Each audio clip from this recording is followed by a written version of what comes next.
So this is a KGM Torres. And this is a petrol version. They come in petrol flavor and they come in EV as well. What is KGM? Well, KGM is what used to be SsangYong, and you can actually see that from the wheel hub, the wheel cap in the center there. So we'll have a quick look around. I'm at the SMMT driving day, media day for driving different cars, and we have very little time with the cars, so I don't really even have the spec for this car, so I'll just put that on the screen. This is, like I said, it's a petrol version. So we'll have a quick look around the car, just check the practicality, see what it's like inside, and we'll take it for a quick drive. A brown car guy.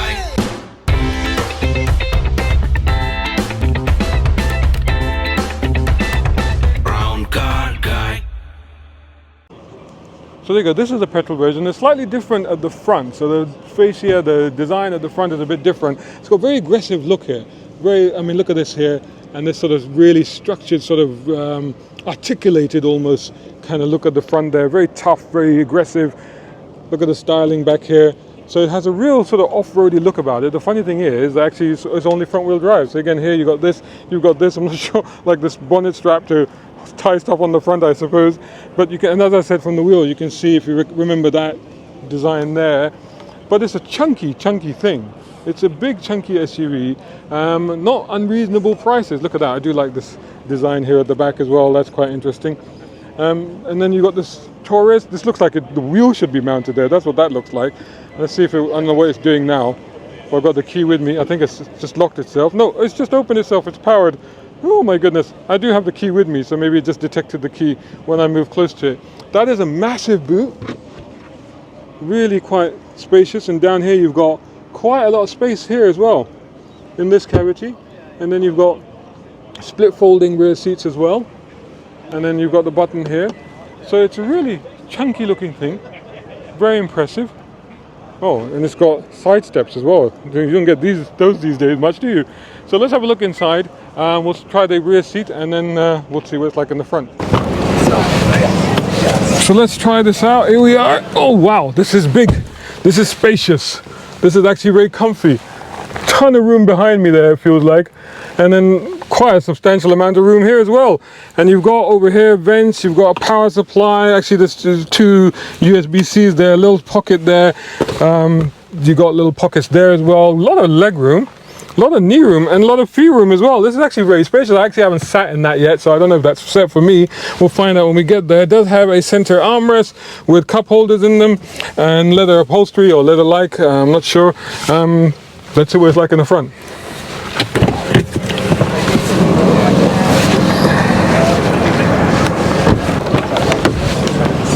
Check it out. This is the front of the car. I like this. Look at this. Two-tone interior trim. This is very fancy. This is sort of gold. It's sort of nice brushed sort of feel about it. That's shiny. That's glossy. Actually, that's got texture to it as well. So that's quite interesting. So look at this. See the design there? Actually, you can probably see it in here. Oh, and it's just giving me some music as I get into the car. This is quite nice. You got this, can you see that?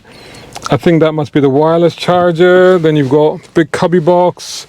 I don't know how that's going to fare over time, but it looks nice when it's brand new. It looks lovely. A little that must be, I'm guessing that's the gear shift. So let me see. Powered seats, move it down, so taking up a little bit of leg room. And actually the leg room was fine, and the seat back up moved forward, so that's quite good. Can I move this? Yeah, so there you go. Move it up a little bit. And how do we start this car? So this is a question. So there's always, here we go. There's a starter button right here. Can you see that? There it is. Let's correct this. There you go. And what does it do on the screen? Wow, look at that. Full digital screen opens up. Nice. Well, there you go, steering remotes, and I should do this first. Reverse, and yeah, we've got a reversing camera. So not a 360 camera, but a reversing camera. Cool, let's take it for a drive. Oh, sorry to interrupt. Are you enjoying the video? Well, make sure you've punched the like button. It helps. So here we go. Let's move out here. And what's that? That's a nice looking little Lexus.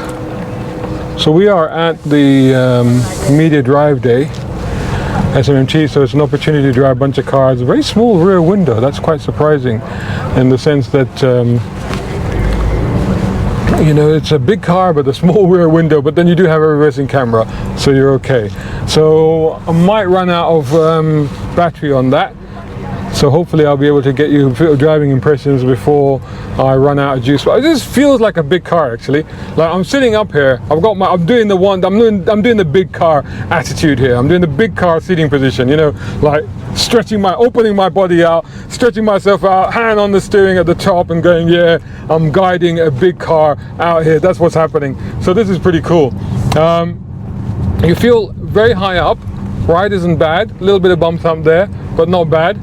And the steering is well weighted. Performance is not too bad at all. Oh, actually it's quite eager to go. I mean, fully automatic of course, but the response to the throttle seemed fairly eager. So we'll see what it's like. And I'm keen to see if I can try the EV version as well, see what that's like. Let's close that. But yeah, straight away, big car, solid, feels pretty solid. Front wheel drive, I mean they're saying they're going to bring in an all-wheel drive version as well. So there will be an all-wheel drive version of this as well.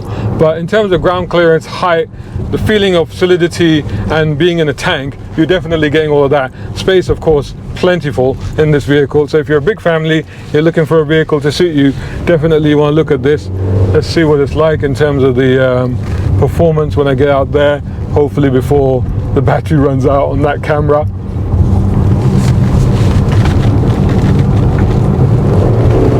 Oh, good response immediately. I mean, it's not a sports car, don't get me wrong, but good response, eager, built quite quickly and eager to go. Oh, it's got steering correct. I hate these systems, but it has them, so obviously it's probably got the full suite of safety systems. So it's a big car. I'm trying to use as much of the road as possible, but of course it doesn't want me to. So I'm going to drive up with the rumble strips this time, which I normally avoid, but because of the kind of car it is, and it's handling them very well indeed. So yeah, a bit of bump thump, but otherwise not too bad. So let's throw it into this corner. We've got paddles on here, so I'm guessing that they are paddle shifts. I don't know if this has got any modes. And I don't think I really want to use paddles, but I'll use them now. Third. Not too bad. Big vehicle, guiding it around. But you know what? Not bad. Not bad in terms of handling. You can guide it through. Not bad. Well, I mean, you know, and what are the brakes like? So let's lean heavily on the brakes, not too bad. Let's throw it into this corner. A little bit of understeer, but you know, holds on well actually. Oh, not too bad actually, not too bad at all. I mean, it's not a sports car, but for what it is, you know, it's doing the business. So yeah, well done. What used to be SsangYong, they seem to have come up with quite a good vehicle here. So I think, you know, that's pretty much all you need to know. Good ride. Comfort, performance as much as you need. Handling is not bad at all for a big Leviathan like this. Throwing it down here and really putting the power on, builds up nicely. Engine's got a decent sound to it. Onto the brakes, let's turn it into here, into the hairpin. We can get on it, back onto the power. Yeah, oh yeah, a little bit understeer, but yeah, oh, it holds on well. So all around, not too bad at all. There you go. Let's see if I can get hold of the EV version, but in the meantime... Sorry to interrupt the video, guys. Hope you're enjoying it. In the meantime, I wanted to tell you about this. It's my first novel, The Ulez Files. It's all about cars. It's for you guys. Get your copy now at Amazon.com. Yeah. This is the electric version, so let's give this a try. So all the specs and stuff, I don't really have them with me. Hopefully I'll put them all on the screen so they'll be available for you to see there. We'll just have a quick look at the boot and the rear before getting in the front and taking it for a drive. So as you can see, the front of this one is actually quite a bit different. It's got more sort of the LED thing going on there. So that's quite a bit different. It's perhaps a little bit less rugged, a little bit less in your face than the petrol version, especially with there isn't that thing there that was on the petrol version, but it does have the bonnet straps. So again with this thing, and the, you know, the bit of garnish there as well. Check out the wheels, that's the rear. So the rest of the body shape is pretty much the same with the big C-pillar there, and again the big area at the back that looks like it should house a wheel. Let's see where the button is. Oh, it's just from here. Yeah, so there you go. Ah, is it automatic? Yes, it is. So there you go. So that's powered.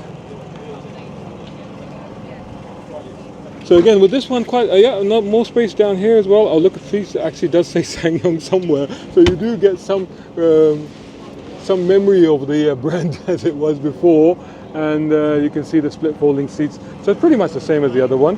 And let's see quickly to see what the rear is like on this car. And I would say that actually it's pretty similar. My feet are maybe slightly higher. I don't know if you can, let me flip that round.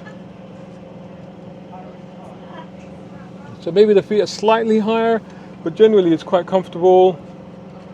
See if I can get back into shot. There I am.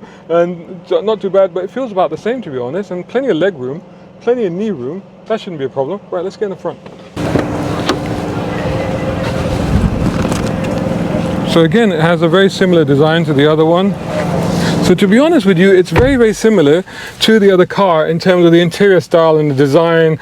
There's the logo, there's the start button, so let's see what it does. That was a 2-pad, so after there 3. Right, so the volume has come up straight away. 16.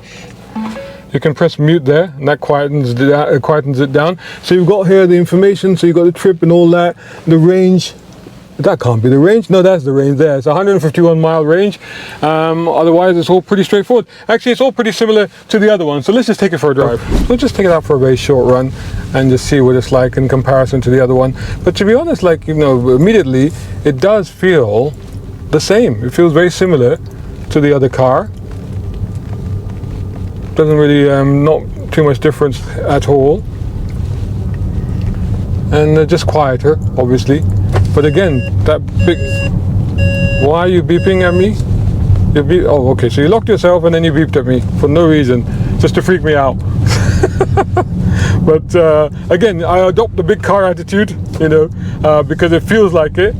That's what it does feel like. It's a big, big thing. But you know, but having said that, it's not like a problem to thread around this this route that we have.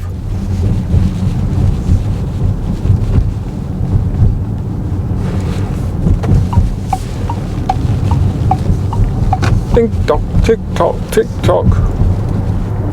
Wonder if it's a fan of TikTok, huh? So slightly more jittery ride, I would say, on this one. There's just a little bit more movement below. You're getting a little bit more rigidity coming through the platform. On the brakes, not too bad. Brakes are doing well to hold it together. And here we go. I'm gonna go back onto the quite big old thing. You're moving around. You can feel bits and pieces moving, stuff. The momentum, the mass of the car moving from side to side. I'm gonna go back onto the rumble strips that I know again it has the steering correction. So steering lane keep assist systems are all there to see what it's like. How it performs over that. I don't know if there's supposed to be cars coming back the other way. There you go. Yep. Oh, rumble, rumble, rumble. So I think the petrol version actually did slightly better on the rumble strips on this one, because you can really sort of transmit the abruptness of the bump through the chassis. But now I'm back on smooth road. It's very smooth, and handling is pretty much the same as maybe a slightly bit more understeer, maybe due to the mass, I could say, but not really much of an issue. Steering light, but not too badly weighted. Quiet, not much sound at all, except for like various beeps and things that are going on. I don't know what is going on. So again, you really put it on lock and you get a little bit of understeer, a little bit of wheel scrabble there, just over that little ridge. But yeah, moves. I mean, it's a bulky thing. You can feel that it's moving around, heaving itself through the corners. So the petrol version felt a little bit more agile, I have to say. But having said that, I mean, here's an opportunity to now punch it, and wow, okay, yeah, it's got the performance considering the size of the thing. The bulk not putting off the ability to put its power down, that's for sure. So through here, through the hairpin, and then, yeah, quite a bit understeer, and then you control it on the throttle. So you can actually manage it just about on the throttle. So So yeah, it will understeer though. That's the thing. So brake into the corner, turn in, back onto the power. That way is fine. That works. I think pretty much there is all that we have to say about it. Got birds on the road. So there you go. I think this is not bad offering from KGM, the Torres.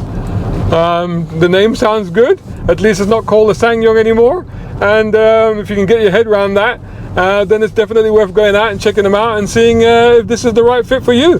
And like I said, you got an option of either the petrol or the electric. Not bad. Let me know what you think in the comments below. Shout out time, guys. Thank you so much. Hey, if you enjoy my content, why not get involved? Buy me a coffee. You can do that at either of these links, or if you're watching on YouTube, buy me a thanks or take out a membership. It all helps. It really does.